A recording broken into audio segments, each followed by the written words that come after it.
दोस्तों, मेरा नाम सौरभ है। मैं आप सभी को एनसीईआरटी को बहुत अच्छे से पढ़ाने की कोशिश करूँगा और मैं कोशिश करूँगा कि जो एनसीईआरटी का निचोड़ है वो मैं आप तक पेश कर सकूँ, वो भी बहुत अच्छे तरीक़ों से। तो हम स्टार्ट करने वाले हैं क्लास 9th की पहली चैप्टर ज्योग्राफी का इंडिया साइज़ एंड लोकेशन। उसको हम लोग बहुत अच्छे से पढ़ने की कोशिश करेंगे और महत्वपूर्ण ये बात है कि ये सिर्फ ना आपको बोर्ड में बल्कि कहीं ना कहीं ये आपके आने वाले भविष्य के कॉम्पिटिटिव एग्ज़ाम्स में भी बहुत ज़्यादा मदद करेंगे। तो चलिए स्टार्ट करते हैं।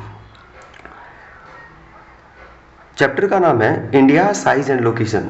इसको थोड़ा सा जानने की हम लोग कोशिश करते हैं। जब बात करते हैं इंडिया, तो इंडिया का मतलब होता है भारत, ठीक है। अब जब हम लोग भारत की बात करते हैं तो क्योंकि हम भारत में रहते हैं तो हमें और भी जानना चाहिए। जो इंडिया शब्द है इसका कहीं मतलब ये नहीं होता कि इंडिया को हम लोग हिंदी में भारत कहें। भारत एक दूसरा नाम है, ठीक है। टोटल 5 नाम है, आप कमेंट में बताइएगा भारत का।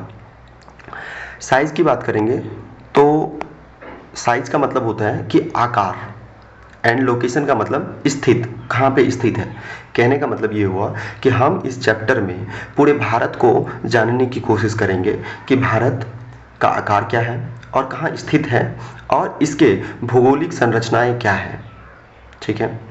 तो चलिए, कह रहा है कि India is one of the ancient civilisation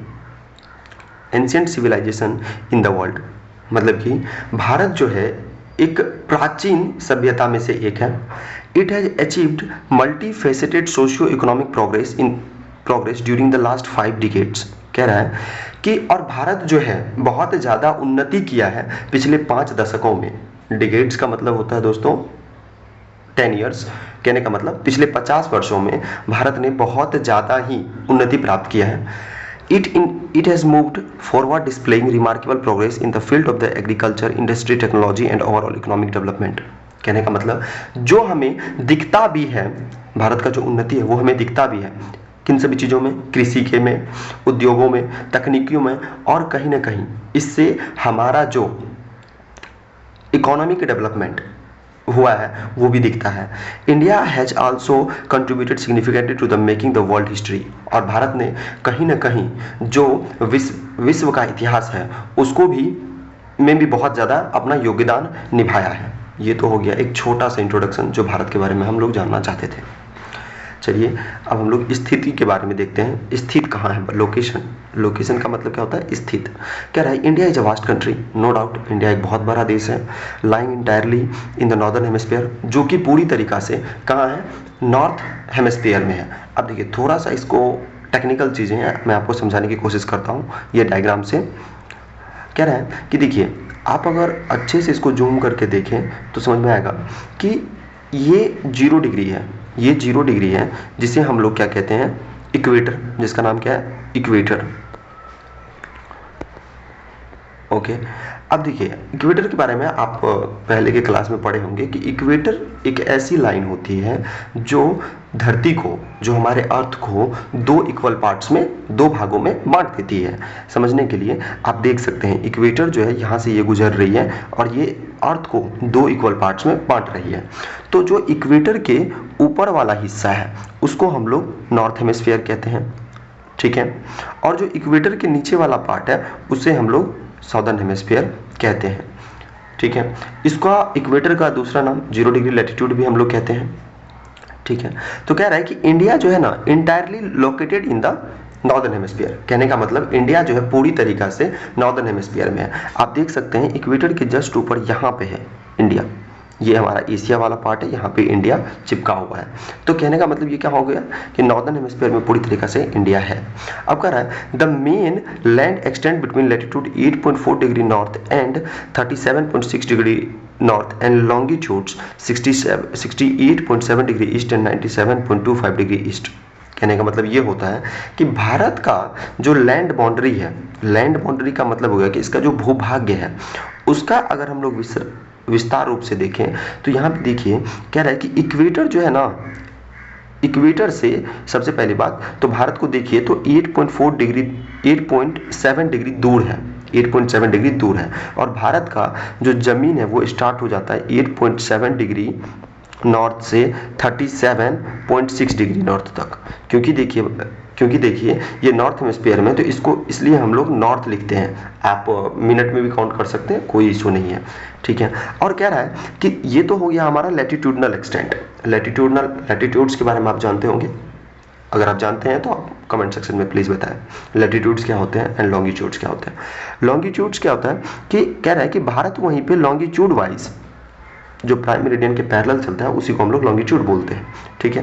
prime meridian कौन कौन से देश से गुजरता है आप वो भी हमें जरूर बताएं।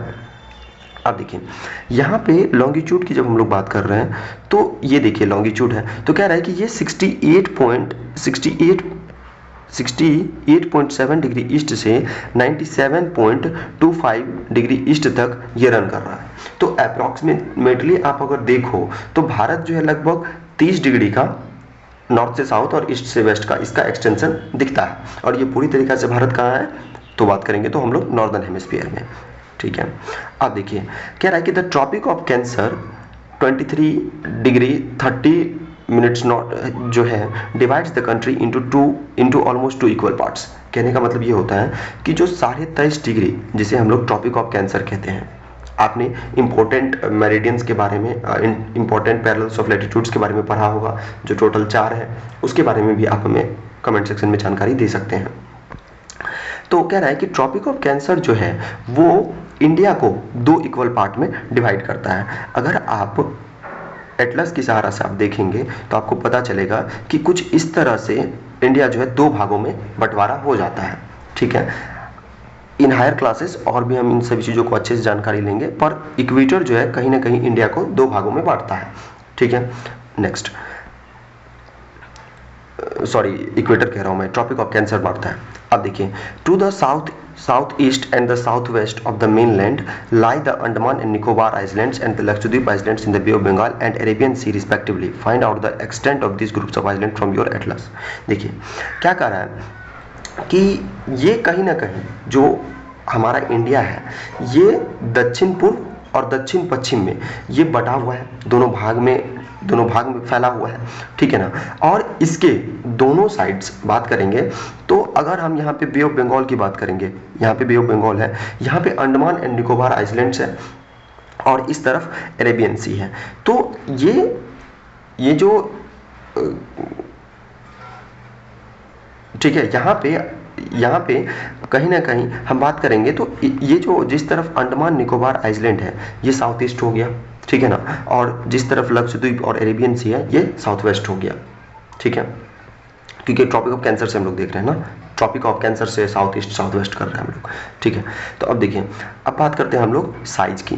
साइज का मतलब कितना बड़ा है नहीं है, आकार की बात करेंगे। The land masses of India has an area of 3.28 million square kilometre. कहने का मतलब ये हो गया कि टोटल लेंथ जो है भारत का, क्षेत्रफल जो है भारत का वो 3.28 मिलियन है। कहने का मतलब हो गया कि 1 मिलियन बराबर होता है 10 लैक्स, ठीक है। तो 3.28 मल्टीप्लाई 10 लैक्स कर देंगे तो ये क्या आ जाएगा, भारत का क्षेत्रफल आ जाएगा। कह रहा है कि India total area account for 2.4% of the total geographical area. अब देखिए अगर आप इसको अच्छे से समझें तो आपको समझ में आएगी कि हमारे पास 3.28 मिलियन किलोमीटर का क्षेत्रफल है, लेकिन पूरे विश्व का ये जो पूरा ग्लोब है, अगर आप इसको देखें तो ये जो पूरा ग्लोब है ना, इसका ये जो पूरा ग्लोब है इसका मात्र हम 2.4% जो है हम लोग क्या करते हैं, जमीन हमारे पास है, भारत के पास है, ठीक है। अब देखिए एरिया ऑफ द वर्ल्ड दुनिया का है, फिगर में देखेंगे हम लोग। It is clear that India is the 7th largest country of the world. ये बात पता होना चाहिए कि भारत जो है, ठीक है, वो 7वां सबसे बड़ा देश है दुनिया में। तो आप में ये बताइए कि सबसे बड़ा देश कौन सा है बाय लैंड? आपको जानकारी है तो आप कमेंट सेक्शन में जानकारी दे सकते हैं। इसके अलावा कह रहा है कि India has a land boundary of about 15,200 kilometer and the total length of the coastline of the mainland including the Andaman and Nicobar and Lakshadweep is 7516.6 kilometre. कहने का मतलब ये है कि भारत का जो पूरा जमीन का जो बॉर्डर लगता है ना, बॉर्डर जो आसपास देशों से लगते हैं वो टोटल 15,200 किलोमीटर है। लेकिन अगर सिर्फ हम लोग कोस्ट लाइन की बात करेंगे, कोस्ट लाइन कहने का मतलब हो गया कि वो हमारा बॉर्डर जो समुद्र से लगता है, चाहे वो बे ऑफ बंगाल से लगता है, चाहे वो अरेबियन सी से लगता है, तो वो लगभग हमारा 7,516 किलोमीटर है। टोटल हमारा कितना है? 15,200 किलोमीटर। ये आपको याद रखने होंगे, ठीक है। रैपिड क्वेश्चन में या फिर बुलेट पॉइंट्स की तरह ये क्वेश्चंस आ जाते हैं, ठीक है। आप हमें ये भी जानकारी दे सकते हैं कि इंडिया का सबसे बड़ा बॉर्डर, सबसे ज़्यादा बॉर्डर कौन से स्टेट से लगता है, ठीक है। नेक्स्ट अब बात करते हैं कौन से स्टेट्स, कहने का मतलब है कि कौन से कंट्री से, क्योंकि अगर आप ओवरऑल इंडिया को दूसरे देशों से देखेंगे तो आपको समझ में आएगा कि हम लोग कंट्री नहीं बोलते हैं, स्टेट्स ही बोलते हैं। दैट्स वाई मैंने कहा। अब देखिए, India is bounded by the young fold mountains in the north west, north and north east. कह रहा है कि इंडिया जो है ना वो घिरा हुआ है किससे? नए युग के पर्वत से, ठीक है। कहाँ पे? नॉर्थ वेस्ट में। नॉर्थ वेस्ट कहने का मतलब हो गया कि उत्तर पश्चिम, जो हमारा जम्मू कश्मीर, लद्दाख, ये वाला क्षेत्र हो गया। इसके साथ साथ नॉर्थ में जैसे कि बात करेंगे हम लोग, जस्ट हमारा जो भारत है उसके नॉर्थ वाला पार्ट, और कहीं ना कहीं ये नॉर्थ ईस्ट तक जाता है, जो हमारे अरुणाचल प्रदेश वगैरह हो गए उन सभी में जाता है। South of the 22 degree east north latitudes, कह रहा है कि और लगभग सारे 22 डिग्री से जो हमारा हिमालय है, जो हमारा यंग फोल्ड माउंटेन्स है, वो दक्षिण की ओर मुड़ जाता है। इट बिगिंस टैपर, ये क्या होने लगता है? पतला होने लगता है। टैपर्स कहने का मतलब हो गया कि कोन आकार में होने लगता है। And x tends toward the Indian ocean, और ये इंडियन ओशन की तरफ बढ़ते जाता है। आपको ये बात जानकर के हैरानी होगी, जो हमारा अंडमान निकोबार आइलैंड है ना, वो भी बेसिकली वहाँ तक हमारा एक्सटेंशन जो है, क्या कहते हैं, वहाँ तक हमारा एक्सटेंशन जो है यंग फोल्ड माउंटेन्स का जाता है, ठीक है। अब कह रहा है कि dividing it into the two seas, the Arabian and the west and the Bay of Bengal in the east. कह रहा है कि ये जो हमारा यंग माउंटेन्स है ना, ये कहीं ना कहीं भारत के अंदर दो सीज को भी डिवाइड कर रहा है। जैसे कि ये माउंटेन्स कहीं ना कहीं अरेबियन सी जो वेस्ट की तरफ है, गुजरात के कोस्ट में चलता है, ठीक है, गुजरात, महाराष्ट्र, कर्नाटका, केरला, ये वाले पार्ट में, और इधर बे ऑफ बंगाल की तरफ जो है हमारे अलग अलग स्टेट्स हैं, जैसे कि उड़ीसा हो गया, आंध्र प्रदेश, ये सभी स्टेट्स। यहाँ पे फिगर को हम लोग देखेंगे। And note that the latitude and longitudinal extent of the mainland about 30 degree. एक अप्रॉक्स है कि हमारा जो देश का लॉन्गिट्यूडनल एंड लैटिट्यूडनल एक्सटेंट है ना, वो लगभग 30 डिग्री है। डिस्पाइट दिस फैक्ट, इस फैक्ट के हिसाब से भी the east west extent appears to be smaller than the north south extent. कर रहा है कि लगभग हमारा, ये बात तो फिक्स है कि लगभग हमारा 30 डिग्री का नॉर्थ से साउथ और ईस्ट से वेस्ट, नॉर्थ से साउथ का और ईस्ट से वेस्ट का लगभग 30 डिग्री का हमारा ये एक्सटेंशन है। लेकिन फिर भी ये हमें जो ईस्ट वेस्ट है ना वो कम दिखता है नॉर्थ साउथ से, ठीक है। कह रहा है कि फ्रॉम गुजरात टू अरुणाचल प्रदेश। अब जब हम लोग ईस्ट से वेस्ट की बात कर रहे हैं,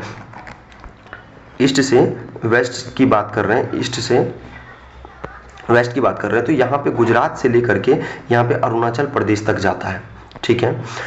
there is a time lag of 2 hours, और गुजरात से अरुणाचल प्रदेश के बीच में लगभग 2 आवर का टाइम का लैग है, मतलब कि डिफरेंस है, ठीक है ना। अब कह रहा है the time along the standard meridian of India is 82.30 degree east. अब कह रहा है इन्हीं सभी समस्याओं को देखते हुए कि 2 घंटे का फर्क हो रहा है, तो इसीलिए हमने एक स्टैंडर्ड मेरिडियन कहने का मतलब ये होता है कि आप एक मुख्य टाइम जोन बनाए हैं जिसको कि हम लोग 82.30 डिग्री ईस्ट पे रखे हैं, पासिंग थ्रू द मिर्जापुर, जो कि ये स्टैंडर्ड टाइम मेरिडियन है। ये कहाँ से पास होता है?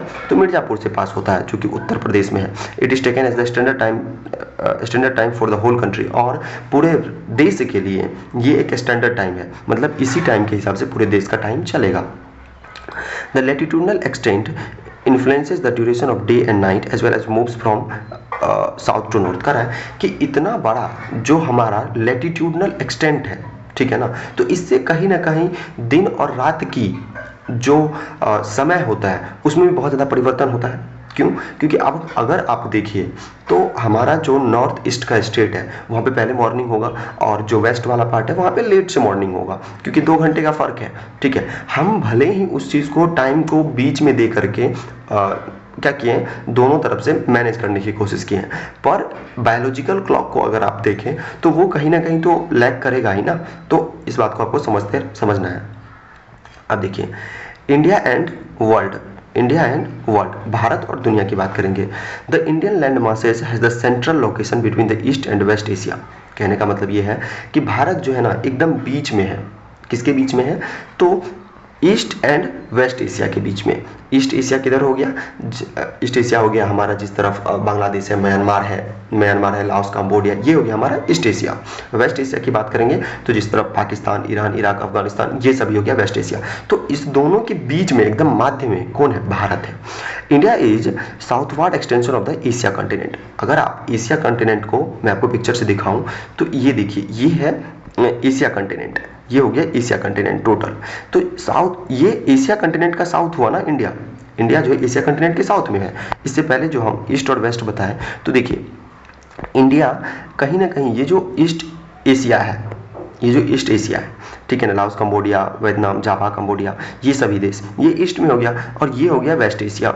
ठीक है, तो वेस्ट एशिया, तो कहीं ना कहीं भारत जो है ईस्ट और वेस्ट एशिया को भी कनेक्टिंग एक डोर्स की तरह प्रोवाइड कर रहा है। ठीक है, चलिए next, the trans Indian Ocean routes which connect the countries of Europe in the west and the countries of the east Asia. और कहीं ना कहीं ये जो हमारा एक बहुत विशाल सा फैला हुआ जो इंडियन ओशन है, ठीक है ना, ये कहीं ना कहीं यूरोप को वेस्ट और ईस्ट एशिया से जोड़ने में मदद करता है। ठीक है, जैसे कि अगर आप देखें तो ये हो गया ईस्ट एशिया, और ये हो गया वेस्ट एशिया, और यहाँ हो गया यूरोप। तो ये देखिए, ये इंडियन ओशन है, तो ये कहीं ना कहीं इंडियन ओशन जो है यूरोप को जोड़ने में मदद करता है। ठीक है, क्योंकि next, provide a strategic central locations to India. और इससे कहीं ना कहीं भारत एक महत्वपूर्ण जगह पे है जो इस सभी चीज़ों की, चाहे वो ट्रेड हो, चाहे वो बात करेंगे कि मल्टीलेटरल टॉक्स हो, किन्हीं भी मुद्दाओं को लेकर के in the region of the Indian Ocean, उसमें इनको एक भारत को कहीं ना कहीं एक एज मिलता है, क्योंकि वो दोनों डॉट्स को, यूरोप को और ईस्ट एशिया को और वेस्ट एशिया को कनेक्ट करने में मदद मिलता है। तो ये कहीं ना कहीं एक कनेक्टिंग डॉट्स की तरह है, तो ये स्ट्रेटेजिक लोकेशन हुआ ही। ठीक है, कह रहा है कि note that the Deccan peninsula protrudes in the Indian oceans, thus helping India to establish close contact with the east Asia. क्योंकि ये जो हमारा डेक्कन पेनिनसुला है, पेनिनसुला क्या होता है ये आपको पता है? देखिए, पेनिनसुला कहने का मतलब होता है कि वो पार्ट लैंड का जो पानी से तीनों तरफ से घिरा हुआ है, उसको हम लोग पेनिनसुला कहते हैं। तो भारत का ये वाला पार्ट को हम लोग डेक्कन पेनिनसुला कहते हैं। तो ये डेक्कन पेनिनसुला जो है ये कहीं ना कहीं इंडियन ओशंस की तरफ निकला हुआ है। प्रोट्रूड कहने का मतलब होता है कि वो उस तरफ फेसेस करके रखा हुआ है। ठीक है, तो ये कहीं ना कहीं इंडिया को क्या बना देता है? एक क्लोज, एक बहुत ज़्यादा ही गहरा संबंध टाइप से बना देता है वेस्ट एशिया को और यूरोप को जोड़ने में, और इसके साथ साथ अफ्रीका को भी और यूरोप को भी, from the western coast and the south east and the east Asia from the eastern coast. और कहीं ना कहीं पश्चिमी जो हमारा तट है उससे अफ्रीका और यूरोप को जोड़ने में मदद करता है, और पूर्वी जो दक्षिण पूर्वी कोस्ट है उससे कहीं ना कहीं ईस्टर्न कोस्ट के सहारे से हम लोग ईस्ट एशिया से जुड़ सकते हैं। No other country has a long coast line on the Indian Ocean as India has, indeed it is the India's eminent position in the Indian Oceans which justifies the naming of the Indian Oceans after it. कह रहा है, देखिए जिस तरह का India का एक place है ना इंडियन ओशन में, उस तरह से भारत को एक बहुत बड़ा स्थान मिलता है। ठीक है ना, और ये इस बात से भी हमें पता चल सकता है कि इंडिया के नाम पे ही इंडियन ओशंस का नाम रखा गया। ठीक है,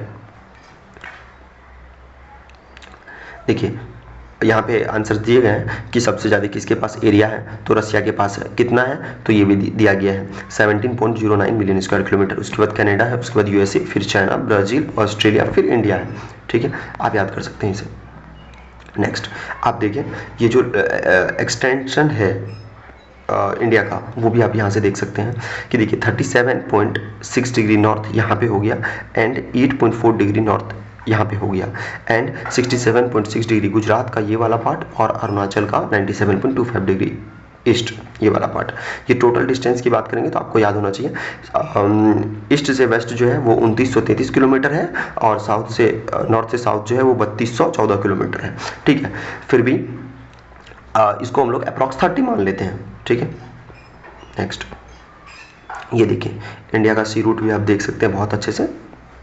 ठीक है, अब देखिए, India contacts with world have a continued through ACE, but her relationship through the land routes are much older than the maritime contacts। कह रहा है कि इंडिया जो है ना, देश के दुनिया के और भी देशों से बहुत प्राचीन समय से ही अपना एक दोस्ती रिश्ता मेंटेन कर रखे हैं। ठीक है ना, और उसके कई सालों के बाद हमने जो मैरीटाइम पानी के द्वारा उनसे रिश्ता बनाने की कोशिश की है। The various passes across the mountains in the north have provided passage to the ancient travellers. कर है कि बहुत सारे पासेस का मतलब होता है दर्रा, जो पहाड़ों में दर्रे हैं, ठीक है ना, उनसे ही प्राचीन जो ट्रैवलर्स थे, जो एक जगह दूसरी जगह जा रहे थे, चाहे वो कमोडिटीज़ खरीदने के लिए, स्पाइसेस खरीदने के लिए, या फिर पढ़ने के लिए, तो वो कहीं ना कहीं दर्रों से ही आ जाते थे।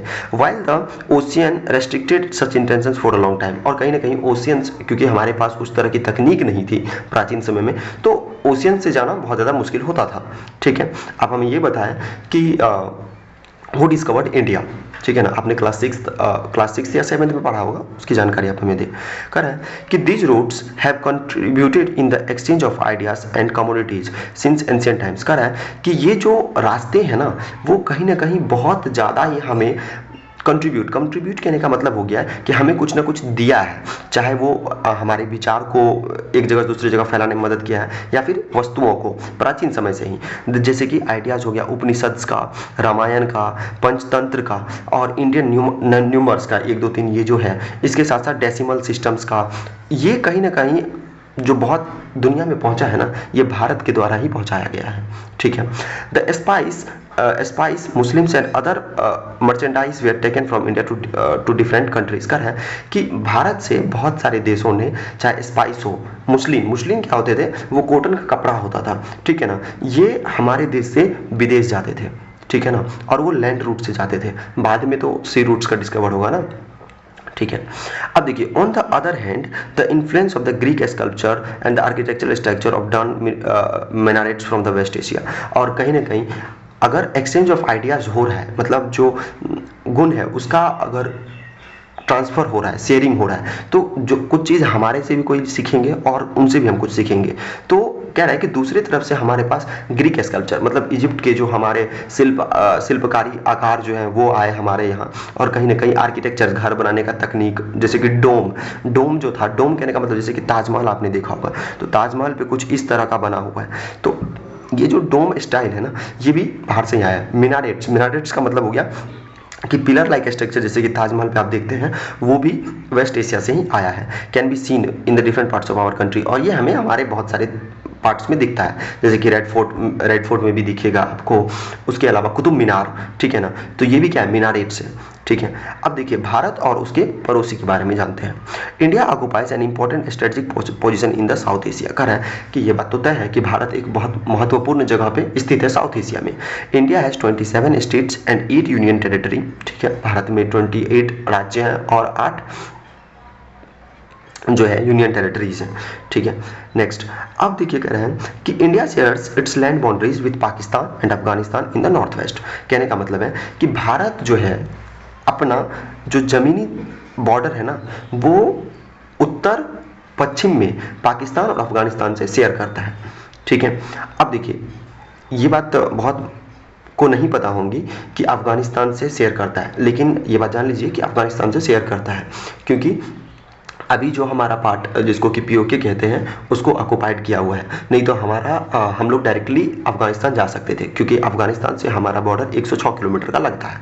ठीक है, इसके साथ साथ China, Nepal and Bhutan north में है, और उत्तर में कौन सा है, चाइना है, नेपाल है और भूटान है। ठीक है, इसके अलावा म्यांमार और बांग्लादेश इन द ईस्ट, और पूरब की तरफ से हमारा बॉर्डर म्यांमार और बांग्लादेश से लगता है। Our southern neighbours across the sea consist of the 2 islands countries, namely जिसको हम लोग जानते हैं मालदीव्स एंड श्रीलंका। श्रीलंका एंड मालदीव्स। और हमारा दक्षिण में, भारत के दक्षिण में बॉर्डर लगता है किससे? श्रीलंका एंड मालदीव से।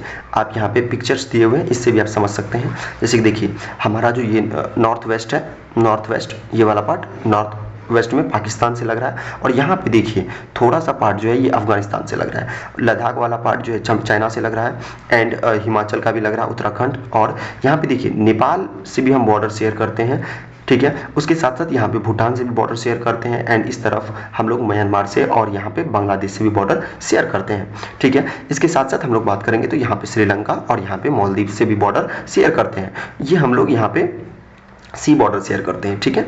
जो वाटर बॉर्डर होता है उसको हम लोग शेयर करते हैं, ठीक है।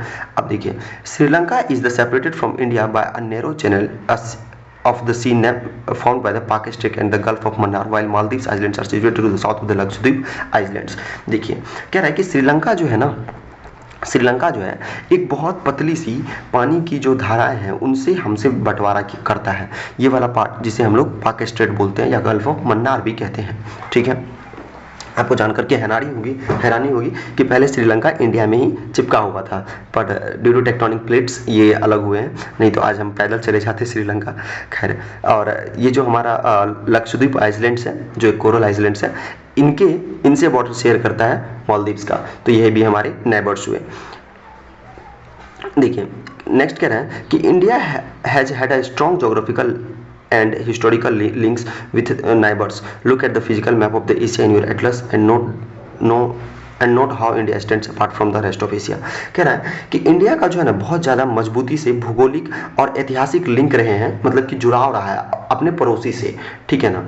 और आप जो है मैप से देख सकते हैं इनके अलग अलग डिटेल्स को, ठीक है। कुछ क्वेश्चंस बनाने की कोशिश करते हैं हम लोग, जाहिर सी बात है बन जाएंगे। कह रहा है choose the right answer from the above 4 given below, alternatives below. The Tropic of Cancer does not pass through. कह रहा है कि ट्रॉपिक ऑफ कैंसर कौन से राज्य से नहीं पास करता है, आपको बताने हैं। बहुत आसान क्वेश्चन है, बन जाएंगे। कह रहा है the eastern most longitude of India is, बहुत आसान है, अभी मैंने बताया, बता सकते हैं। उत्तराखंड, उत्तर प्रदेश, बिहार, वेस्ट बंगाल और सिक्किम कॉमन फ्रंटियर विद किससे लगाता है बॉर्डर, आपको बताने हैं। उत्तर प्रदेश, बिहार, वेस्ट बंगाल और सिक्किम। बहुत आसान क्वेश्चन है, बन जाएंगे। नहीं बनेंगे तो आप इन सभी के जवाब जो है कॉमेंट में दे जाए। If you intended to visit Karavati during your summer vacations, which one of the following union territory of India will going to? बहुत आसान क्वेश्चन है, आराम से आप बना सकते हैं, क्योंकि करावती आइलैंड जो है वही एशिया का, जो ईस्ट एशिया है उस तरह का पार्ट है, तो आप बता सकते हैं कि कौन सा आप आइलैंड्स पे जाएंगे। बहुत आसान है। My friend हेल्स from a country which does not share land boundary with India, identify the country. करें कि हमारा दोस्त है, वो एक दूसरे कंट्री से आया है जो जिससे हमारा लैंड बॉर्डर शेयर नहीं करता है, तो आप बताइए वो कौन सा कंट्री है। बहुत आसान क्वेश्चन है, बन जाएगा। और 2 नंबर की क्वेश्चन जो है इसको भी आप बनाने की कोशिश करिएगा। Thank you very much. आपको जैसा भी लगा, मैंने कोशिश किया आपको हर चीज़ को समझाने की, लाइन बाय लाइन पढ़ाने की। तो आपको जो भी लगे आप अपना जो जेन्युइन रिव्यू है उसको दीजिएगा और बताने की कोशिश कीजिएगा। और आप हमें सजेस्ट कर सकते हैं कि आपको क्या पढ़ना है, कैसे पढ़ना है। मैं आपको डायग्राम दे करके बताऊं, किस तरह से बताऊं, उसके बारे में आप हमें अच्छे से जानकारी दे सकते हैं। Thank you so much for joining me. Thank you so much.